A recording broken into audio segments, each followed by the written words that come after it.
What's going on, guys? I am Toxic Jordan. Welcome back to the channel. So today we're going to be doing a little guide for the Super Dragon Stone that has been released on both Global and JP. So this will be kind of a joint little guide video here for which units are the best. So as usual, we'll go through all of the units that I think are worthwhile to maybe pick up with your stone here. But the very first thing that I wanted to do this time around is that we're actually going to switch over to in-game real quick.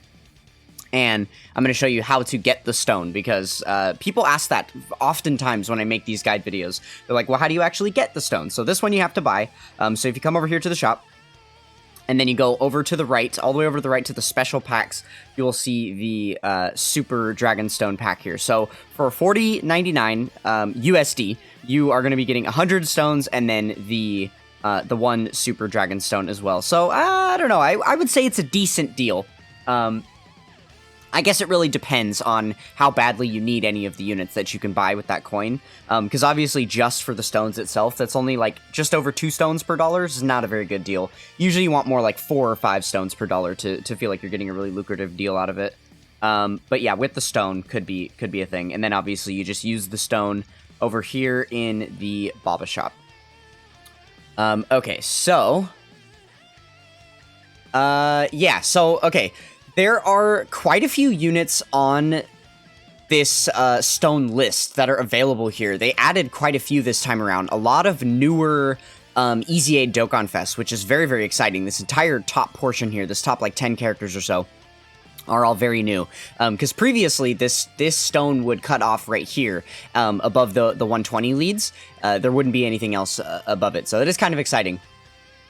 So one thing to note if you're on Global is that this is actually the exact same list that the JP side got. It's all of the exact same units. Now, normally what would happen is that, you know, if these stones were released at the same time on both versions, then there would be different units in the pools because JP is a newer game. So, for instance, some of these brand new Dokkan Fests that have gotten Easy A's, like the Super Boo and the Android 17, would potentially not be on the Global side because, you know, we haven't even gotten the Easy A's for them yet. I am getting a little ahead of myself here, so without any further ado, let's go ahead and take a look at these units. So, as far as, like, the batches of, like, older units here, I would say the Tech Golden Frieza is definitely, like, the only usable one left, right? Because down here at the very bottom of the list, we have just all of these old Dokkan Fest exclusives, right? With the Goku Black and the STR Cell and stuff. So yeah, this Tech Golden Frieza with this 80% damage reduction still can be usable for sure. But I would say he's the only unit that is usable out of like any of the units up to the Spirit Bomb Sword Trunks here. Yeah, definitely. And then all of the 120 leads, I would say, are pretty useless at this point, except for the Android 17 here. So the Super 17, the only reason that I mentioned him at this point, he is kind of falling out of the meta at this point, you know, with all like the hard red zone content that's been coming out. This guy definitely does get hit a little harder than he used to. He isn't like the tank he once used to be, right? Definitely a little bit of a liability, but we do have a new Dokkan Fest Super 17 on the horizon that came out on JP that's going to be coming up on Global within the next couple of months or so. Probably, well, most likely before the anniversary, so... yeah, in a month or two. So this guy kind of sees a little bit of a resurgence because he now has like a 200% team that he looks really good on. And you can run him alongside the other Dokkan Fest Android 17 and Hellfighter 17 card. So that being considered, if you don't have this guy yet, he definitely could be useful if you're planning on summoning for that Super 17 coming up. Okay, so next up, now, I think from here on out, we're just talking about, like, all the newest units, all of the, you know, all of these newer Dokkan Fests. That was everything down below, like, the 120 leads. Everything else is going to be, like, all of these units on the top. And in fact, I think I opened every single one of them, so we're just going to briefly talk about them, because, in my humble opinion, unless you really, really need to complete some missions in-game with those other 2 units, then I would definitely say you don't want to get the Golden Frieza, you don't want to get the Super 17, you're gonna want to try and get one of these newer Dokkan Fests that have Easy Aid for sure. So yeah, just keep that in mind. So this Kid Goku is good. Keep in mind that he is competing with the physical Kid Goku, The physical Dokkan Fest Kid Goku obviously is better than this guy, but if you have opportunities where they both can be run on the same team, then you know, that certainly can work out well for you, because it is wise to have the physical Kid Goku in slot 1 a lot of the times. So then you could end up running this guy in just slot 3 and stuff. But he has helped me out in quite a few different challenge runs because of his active skill and stuff. And also his high chance to stun has helped me out quite a bit as well. I can't tell you like how many Super Battle Road runs and stuff where I've activated his active skill, and not only is he able to do a bunch of damage to an enemy with a most likely a critical hit, because he has a lot of crits built into his you know, his passive as well. Also, the stun tends to go off quite a bit, and you know, and that helps out quite a bit there. So this guy definitely does have some use, even though he is being stomped on by another character with the same name, right? Okay, so then next up, I shouldn't even be talking about this guy yet. He should be like the last one that I mentioned, but they're in no particular order here. So, the STR Super Boo. Now, this is something where I was saying it is really exciting that the Global and JP lists are the same, because this guy, you can pick up with one of these stones on Global. He hasn't even gotten his EZA yet on Global. So obviously he's a completely fodder card on Global right now, but once he gets his EZA, he's actually really, really good. So another thing to point out with this guy is that there's going to be a burst mode coming out. Or, I'm sorry, not a burst mode, a chain battle coming out, where Super Boo cards are what you're going to want to use. So if you don't have this guy, he is one of the best main attackers to use in that burst mode, as well as definitely you're going to want to have him as one of your friend supporter units.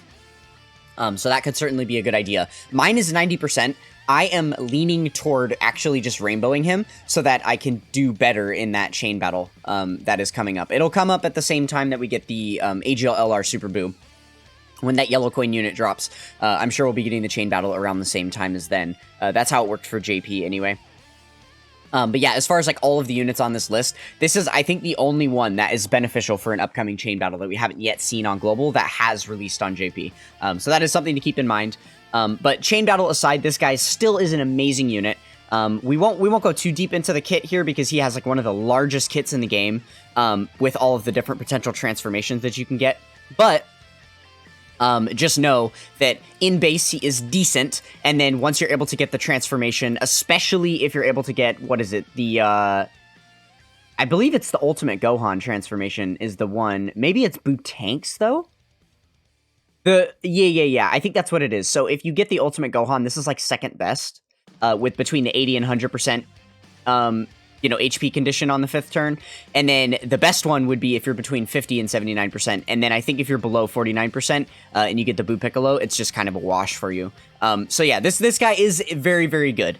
One of the better, you know, Dokkan Fest EZAs. So definitely in the top 10 right now. So yeah, very, very good idea to potentially go for him. And then we've got a similar deal here with the physical Android 17. This is the only other unit on this list that has not yet gotten his EZA on Global. But when he does get his EZA, he is absolutely amazing. So now, we saw the EZA happen for this guy. We saw the EZA on, speaking on JP specifically, we saw the EZA happen for the Blue Kaioken Goku, right? The STR Blue Kaioken Goku, another strong Universe Survival Saga unit. Then we saw the Dokkan Fest Super Saiyan 2 Kale get released on JP as well. So there have been some really, really big buffs for some Universe Survival Saga characters recently. So that is something to keep in mind with why this guy could end up being very, very useful. Because if we do end up seeing some type of 200% lead for a Universe Survival Saga or Universe 7 or whatever, then this guy is going to be a staple on whatever of those teams, for sure. And then, you know, so Universe Survival Saga aside, he's also on the Androids category, which, you know, and then between what, Last Resort, this is a Final Trump card, and then Battle of Fate, like Superhero, Battle of Wits, all of these are really relevant teams right now, and he is one of the better defensive units on the team. He doesn't really have to be run on a Universe Survival Saga team. Obviously, his links are going to help out a little bit better with like the Tournament of Power and stuff. Solid support, a lot of Universe Survival Saga characters have that. But, you know, if you just run him on an Android team, he's still got Infinite Energy, Twin Terrors, Android Assault, lots of good Android category links and stuff as well. And then as far as his passive, he is just giving defense support to all allies. It doesn't matter what teams they're on or anything. So yeah, he can definitely hold his own defensively, getting the defense raises on super. Another very, very solid option for you indeed. Okay, so I would say probably for sure the two most desirable units would be the Super 17 and the Super Boo. Or, I'm sorry, the Android 17 and the Super Boo. I would say those for sure are going to be the best units that you could choose from. But I did want to go through the rest of these newer aged, Dokkan Fest exclusives that have been Extreme Z Awakened, just because a lot of them do have some use, and quite a few of them are on some more niche teams. So, basically, I guess the angle that I'm looking at this from is most people that are tuning in to watch this video, I'm sure there are the few that just support my content and want to see all the videos that I post, which I appreciate you being here regardless of what I'm talking about. For the rest of you, I assume you're here specifically because you want to know which units are the best possible to use, right? So I've already given you that information of which units are the, tip of the top. But if you already have those units and you just have, you don't know what other units to spend, your stone on, then this is going to be potentially helpful from this point forward. So, moving on to Super Saiyan 3 Bardock. This is a mid EZA unit for sure. Definitely not amazing. He is not a staple unit to run on any of the teams. But he is a solid support unit here. So superclass allies are getting attack 50%, which is very, very nice. And then he's just able to kind of tank for himself a little bit. If you have a Power Beyond Super Saiyan category all in the same turn, he gets the additional, which helps him raise defense and stuff. He is also ceiling, so great. It just kind of mid, right? Nothing insane. He's got a really good link set. So he's going to be helpful as far as links go for any team that you throw him on. But yeah, so mainly, the main team I want to point out that he's good for is the Super Saiyan 3 team, as he is a full 170 lead to the Super Saiyan 3 category, which is pretty much the best you can do in the current meta.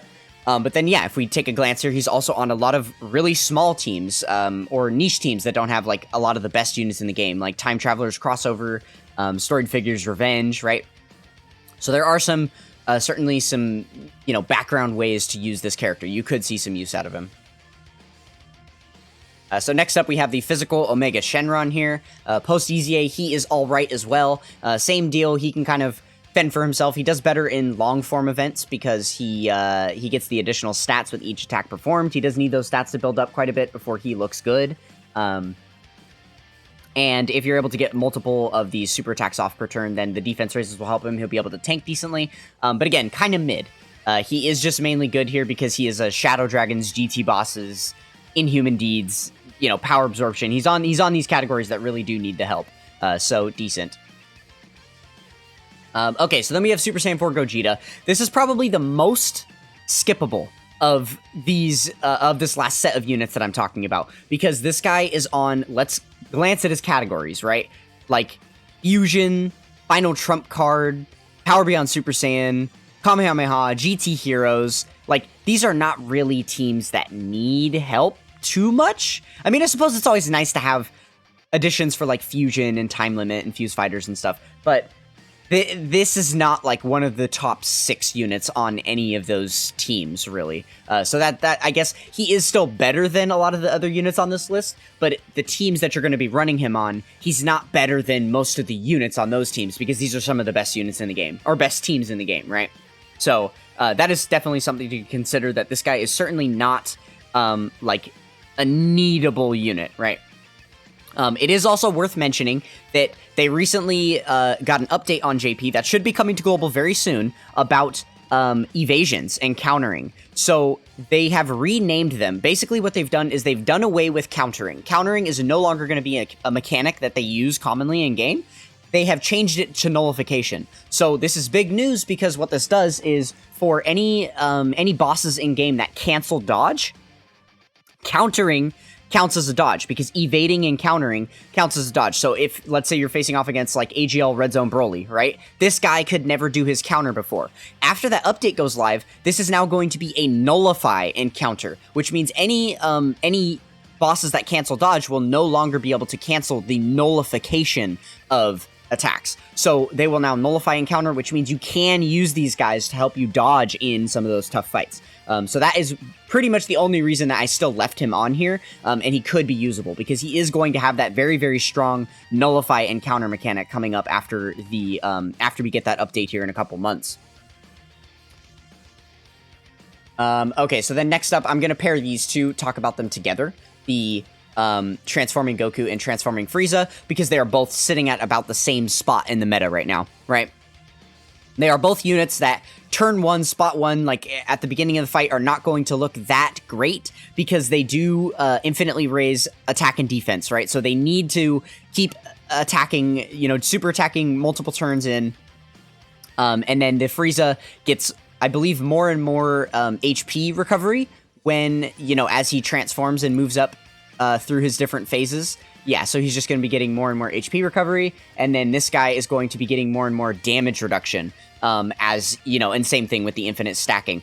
So they definitely do work a little better in long form events, which is obviously not the meta currently, but they are decent, like, fill-in units on some very, very strong teams. They both have quite a bit of teams, you know, a big stack of categories here that you can run them on. So they are definitely good units. They're just not great anymore, is the thing. So yeah, definitely some lackluster, you know, options, but there is just a ton of different places that you can use them, and their leader skills are still decent for, like, you know, for Ultimate Clash and stuff. So yeah, definitely still worthwhile units to have around in your box, but not the best on the list. And then the last unit that I wanted to point out here, this is the last of all of those modern day Easy A's that we have here. And this is the worst by far. Do not get this Frieza. He is absolutely an L. He was bad the day he got his Easy A. So yeah, this is a horrible unit that you do not want to spend your coin on, or your stone on, for sure. Very, very bad. So he gets minus 7% attack for superclass enemies and allies. So if you run him with any superclass units, which if you're running him on like a Universe Survival Saga team, that'd be maybe the place you would see that happen. He's going to be subtracting attack from your own, like, enemies. That's just not, or your own allies. That's just not okay, right?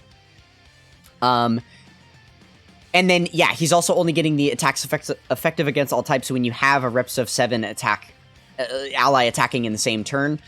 So in order to get that portion, you're basically, like, you're not running any other reps of 7 are going to be superclass allies.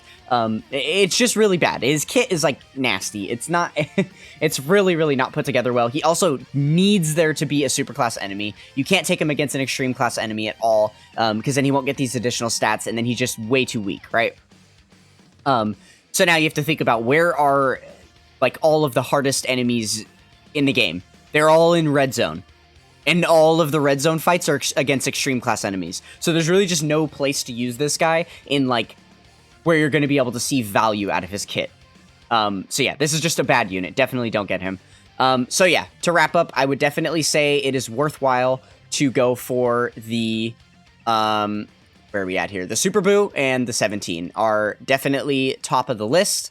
And then beyond that, you could take your pick between any of the other units that I have laid out for you, just depending on what stuff you would need, you know, for your own account, or whatever missions and stuff you still have to complete. So, yeah, that is gonna do it for this guide here. Hopefully that was in-depth enough for you. If anybody has any other additional questions about this stone or any of these units, feel free to drop them in the comments below. I'll be checking those out and answer any questions that you guys have. So yeah. Remember to like, comment, and subscribe. Help me get to 1,000 subs. We are well on our way at this point. So yeah, I appreciate you guys stopping in to watch, and I will catch you guys next time. Peace.